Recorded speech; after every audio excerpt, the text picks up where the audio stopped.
નિશાળે નહોતો જતો, પણ આજે મને પસ્તાવો થાય છે કે જો આ બાળકોની જેમ હું નિયમિત નિશાળે જતો હોત ને તો મને લખતા વાંચતા આવડે.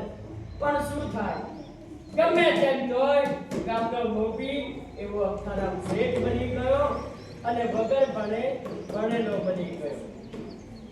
ગામમાં છાપું લઈને જવું એટલે લોકોને તો લાગવો જોઈએ ને, અમથારામ શેઠ કેટલું બધું ભણેલા, છાપું લઈને જાય પણ શું કચરા લખતા વાંચતા આવડે તો આપણે તો એ બધાના બેઠા બેઠા ફોટા જોવાના અને ટાઈમ પસાર કરવા. લાવ આ ઘરમાં કોઈ છે નહીં તો બે ચાર ફોટાનો સપાટો બારે ત્યાં સુધીમાં ઘરમાં કોકનો આવે.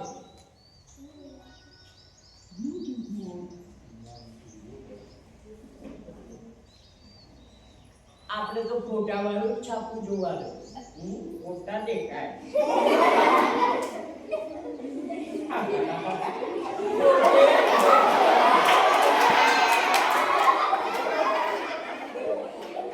આ તો પેલી સિનેમામાં આવે છે ને માધુરી બિસ્કિટ.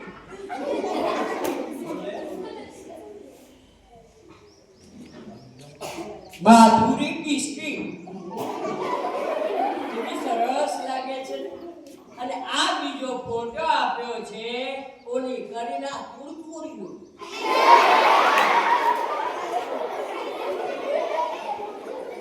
અને આ બીજો ફોટો આપ્યો છે ઓલો સલમાન સુસુરીનો.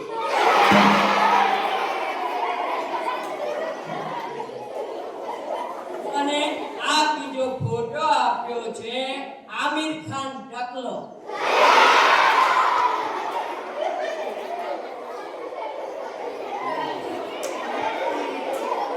અને આ બીજો ફોટો આપ્યો છે રેખા જબ से तुम्हें देखा.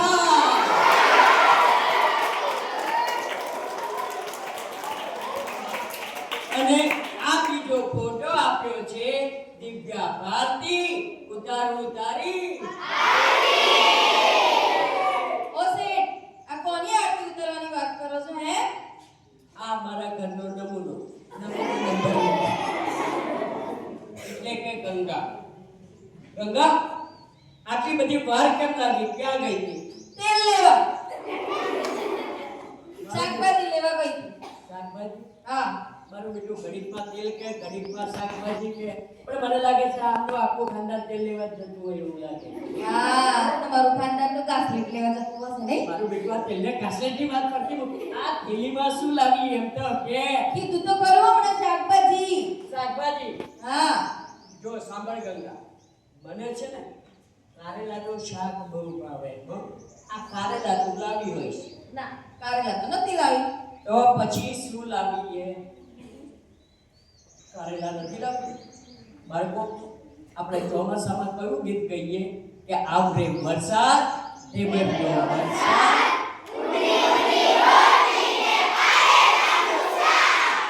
તો કારેલાનું શાક ખવાય એટલે મને એમ કે કારેલા લાવી, પણ કારેલા પણ નથી લાવી. તો પછી ચોક્કસ દૂધી લાવી હોય. આ તમારામાં બુદ્ધિ નથી ને દૂધી લઈને આવું. તો પછી ગંગા ચોક્કસ કોબી લાવી હોય. કોબી ના, જરાય નહીં, બિલકુલ નહીં. આ ઓલા દિવસે તમે કોબી લઈને આયા, આખો દિવસ ફોલી થાકી ગઈ, અંદરથી કશું નીકળ્યું જ નહીં. શું બનાવવાનું તારે? આને કહેવાય અક્કલની કોથમીર. આને ભાન નથી પડતું. પરમ દિવસે મેં કોબો લઈને આવ્યો, વોલીબોલ જેટલો મોટો કોબીનો દડો, અને કીધું ગંગા અડધું તારું મંચુરિયન બનાવજે ને મારા માટે અડધું કોબીનું શાક.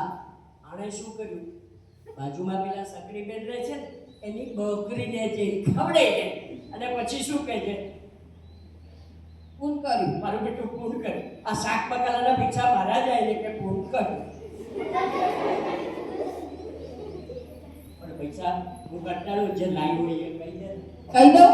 કહી દે. સાચું કહી દઉં? શું ખોટું કહેવાનું? કહી દે. કહી દઉં? કહી દે. રીંગણ બટેકા.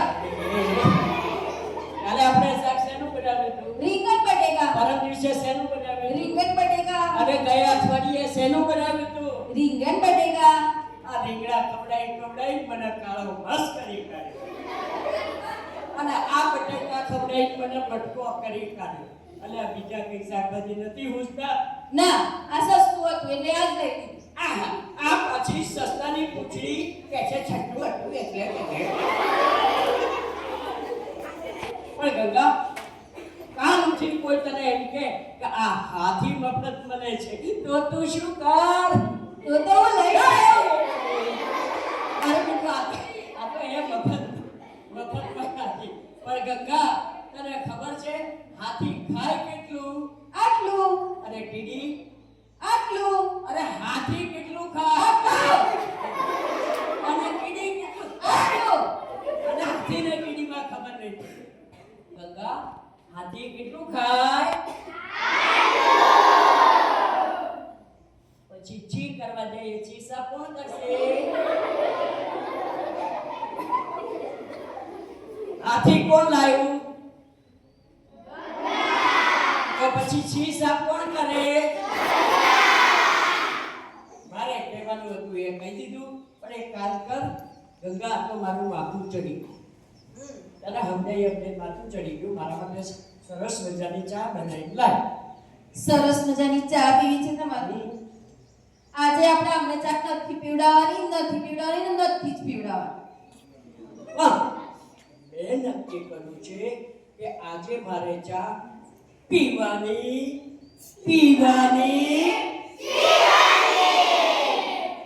જા સરસ મજાની ચા બનાવી લાય. 2 મિનિટમાં આવી.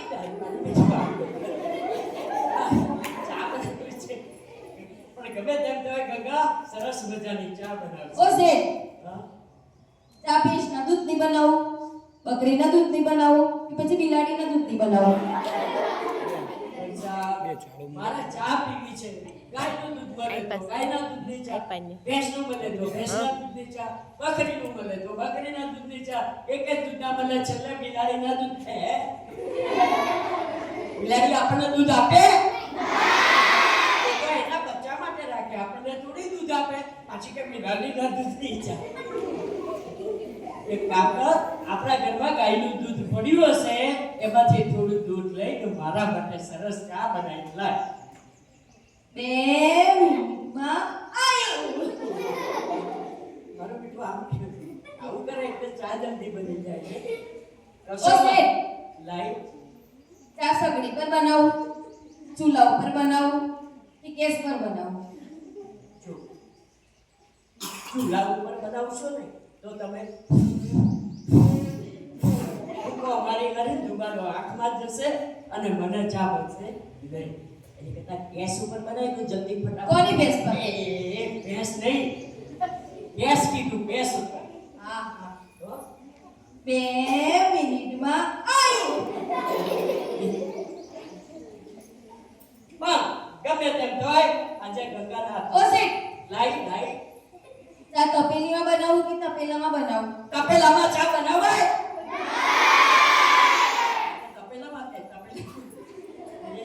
ગંગા નાની 20 ડિગ્રી તપેલીમાં બનાય અને મારા માટે જલ્દી ફટાફટ આવી પૈસા બુધો કંટાળ. 2 મિનિટમાં આવી. ઓ શેઠ, લાઈ. ચા થાળીમાં લાવું, વાટકીમાં લાવું કે ડોલમાં લાવું? ડોલમાં ચા લવાય? થાળીમાં ચા લવાય? થાળીમાં ચા કોણ પીવે? આપણા ગાયના કૂતરા.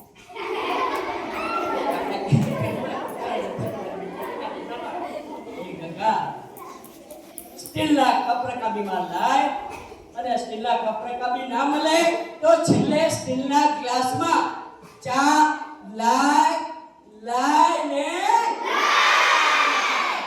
2 મિનિટમાં આવી. ચા તો આવતી નથી અને મંતર આમાં મારું બેટું હાથી ચા બનાવે. લાય.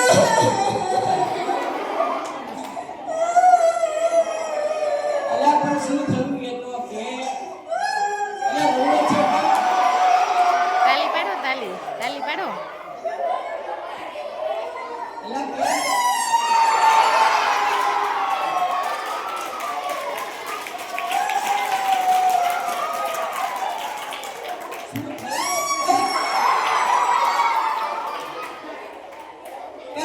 છે કે આ પેલા ચંપા કાકી નહોતા? હા ચંપા કાકી હા એમની ભેટ એ કરસન કાકાના પાડા લઈને આવી છે.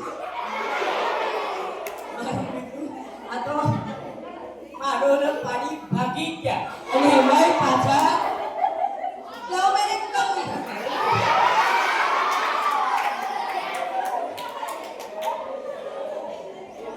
કોનો ઉલ્લુ બનાવે છે આ મારું મીઠું ચા ના બનાવી દેવી પડે ને એટલે આ મને ઉલ્લુ બનાવે છે પણ હું ગમે તેમ તોય હોશિયાર છું ભણ્યો નથી પણ ગણ્યો છું હવે ગંગા સાંભળ મેં નક્કી કર્યું છે કે ભલે તે મને ચા ના બનાવી દીધી એનો એક જ રસ્તો છે હું જ બહાર જઈને ચા ના પીએ હે તું ઘરનું કામ કર આવ કરીએ બહારથી ચા પી હમણાં ને હમણાં માર માટે લેતા આવો.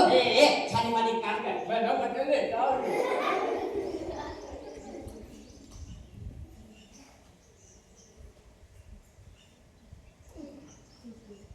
मैं कानुड़ा तोरी गोवालो मैं कानुड़ा तोरी गोवालो हे मोरली लल चाणी रे मैं कानुड़ा तोरी गोवालो अरे આટલો બધો ઢગલો મારા ઘર આગળ કચરાનો હા આ ગંગાએ નાખ્યો લાગે છે અલી ગંગા એ ગંગા એ દ્વારકાનાથ મારો રાજા રણ છોડજે અને મને માયા લગાડી રે. દ્વારકાનાથ મારો રાજા રણ છોડજે અને મને માયા લગાડી રે. અને મને માયા લગાડી મારો વાલા. અને મને માયા લગાડી મારો વાલા. એ દ્વારકાનાથ મારો રાજા રણ છોડજે. અલી કચરો વાળે છે આ બધું આસુ એ હું ગમે તે કરું वो मेरा स्टाइल है. स्टाइल है हाँ. तो स्टाइल घर में रख इधर नहीं हाँ तेरे घर बोल में શું છે તાર બોલ. ए तू गમે ત્યાં કચરો ફેંકે સારું લાગે છે મારું ઘર મારો કચરો મન ગમે યા નાખું. ગમે ત્યાં ના ફેંકાય છોકરાઓ ગમે ત્યાં ફેંકાય. નાખું. કચરો ગમે ત્યાં ફેંકાય ગમે ના ત્યાં ફેંકાય. નાખું. ના ફેંકાય તારે ગળા ગળાઈને જ નાખી દઈશ. લે લે લે એ આ કેવા પાડોશી આયા છે બોલો હવે પાડોશી જોડે ઝઘડે હા? તો કેટલા દિવસ સહન કરો તારે ગળા ગળાઈને નાખીશ. હું કર લઈશ. એ હું કર લઈશ. પ્રેમ બહુ બોલતી નહીં આ. એ બહુ બોલતી નહીં. તારે ગળા ગળાઈને નાખીશ. હું કર લઈશ. હું કર લઈશ. બોલ. લે. બહુ બોલતી નહીં.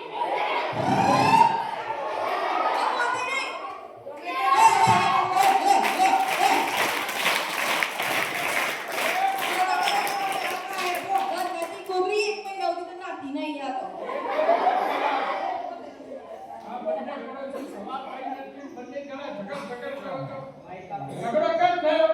એમ કઈ તો મેં ઘોડા કરાવી. કે ચોરી નું બધી સીના ચોરી નાખે એ કાકા તું નાખી દે. ચલો સાચી રાખો તમને સરકારે 2 ડોલો નથી આપી આપી છે. તો એનો શું ઉપયોગ કરો છો જો એક ડોલમાં ઘઉં ભરું, બીજી ડોલમાં ચોખા ભરું.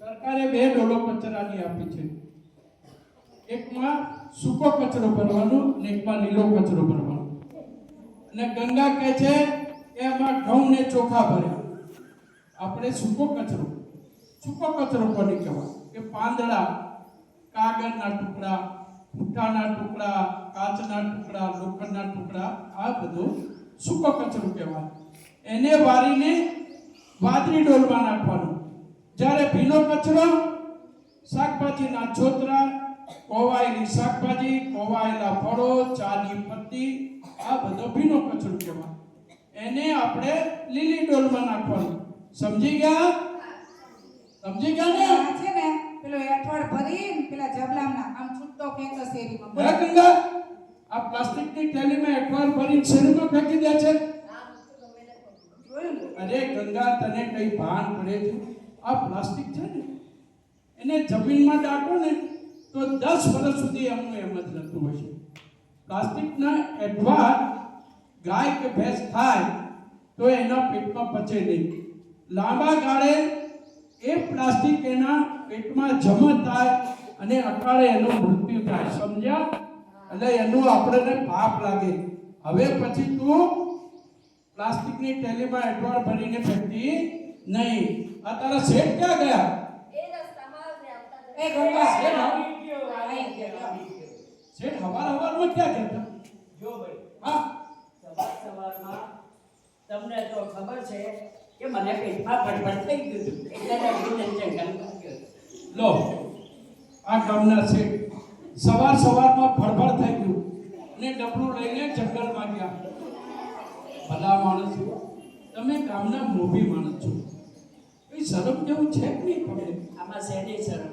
આ તો અમારો નિત્યક્રમ છે. સવારના પોરમાં 4-5 ભાઈબંધો અમે હંધાઈ ડબલા લઈને જઈએ અને હે જંગલમાં સરસ મજાનો પવન આવતો હોય, ઠંડી ઠંડી લહેર આવતી હોય અને એમાંય પાછું બેઠા બેઠા મીટિંગ સીટિંગ પણ ક્યાં થાય. અને વધારામાં અમારા ગામના છોકરા છોકરીઓના ચોથા પણ ત્યાં જ ગોઠવાઈ જાય. સાહેબ આપણે તો કહી દીધું મીટિંગ સીટિંગ ને ચોખ્ખા ગોઠવાઈ. એ યાર કઈ શરમ જેવી જાત છે કે નહીં તમને? તમને સરકારે સંડાસ નથી બની આપી? આ એક પેલી ઓરડી, હા, એ ઓરડી સરસ બનાવી આપી હો. એમાં તો અમે ટાયરો ભરીએ, ટાયરો મેલી દેવાના, પછી પસ્તી મેલીએ, ચંપલો મેલીએ, લાકડા મેલીએ, સરસ મજાનો રૂમ સરકારે બનાવી આપ્યો. સારું છે. અમતારામ સાહેબ, હા, તમે કહ્યું કે હું ડબલું લઈને જંગલમાં જાઉં. જંગલમાં તમે જે મળ મૂકીને આવો છો ને, એ મળ પર માખી બેસે, મચ્છર બેસે, હવાના તરંગમાં ઉડતા ઉડતા ગામમાં આવે, તમારા ઘરમાં આવે, તમારા રાંધેલા ખોરાક પર બેસે. એ ખોરાક તમે ખાઓ તો બીમાર પડો કે નહીં? હાવ સાચી વાત કીધી હો. હું 2-4 વખત બીમાર પણ પડ્યો હતો. પણ આ તો તમે કીધું એટલે સમજાયું હો. પણ ખરેખર બહુ સારી વાત કરી હો. કે હવે તમે હમણાં કહ્યું સરકારે તમને સંડાસ બની આપી છે, એમાં ટાયરો, પસ્તી, ચપ્પલ આવું ભરવા નથી બની આપ્યું. તમે એ બધું કાઢી નાખો. ગામના મોભી છો, તમારું વજન છે ગામમાં. આમ બહાર નીકળો એટલે અમતારામ છે ગામના, બરાબર? એટલે તમારું સંડાસ ચોખ્ખું કરી નાખો, બધું સાફ સફાઈ કરી નાખો અને એનો ઉપયોગ કરો. એનું કહેતા હોય તો તમે ચોખ્ખું કરો. રિપીટ કપાવું એટલે રિબીન કાપવા લવાય? તમને તો ઉદ્ઘાટન કરવા લવાય, રિબીન કાપવા ના લવાય. જો અમતારામ શેઠ, તમે સમજી ગયા, બહુ સારી વાત છે. તમે જે 4-5 મિત્રો જંગલમાં જાઓ છો એમને પણ સમજાવી દેજો અને ગામમાં આવું કોઈ કરતા હોય, જંગલમાં જતા હોય એમને પણ સમજાય. જો ભાઈ હું તો ગામનો સેવક છું, સાચું. બરાબર? બધા ઘણા લોકોના પ્રશ્નો હોય છે મારી પાસે. હવે આજે મારે છે ને તાલુકા કચેરીએ જવાનું છે. એમ. ચાલો સાહેબ, તારે રામ રામ. એ રામ રામ, રામ રામ. બહુ સરસ મજાની વાત કરી કે આપણે કહીએ છીએ ને કે સ્વચ્છતા ત્યાં પ્રભુતા અને ગંદવાર ત્યાં ગંદવાર. હવે હું પણ શીખી ગયો. હું પણ ગામમાં જઈ મારા હંધાય ભાઈબંધોને કહીશ કે આ ડબલા ઉપર ચોકડી અને વ્યવસ્થિત આપણે ઉપયોગ કરો. બરાબર? તો લાવ ત્યાં હું ગામમાં જઈને પાછો આવું. અરે ચમના મગના આ બે ક્યાં ગયા? આ બાપાય નથી, આ ગાડીઓ મળતી નથી.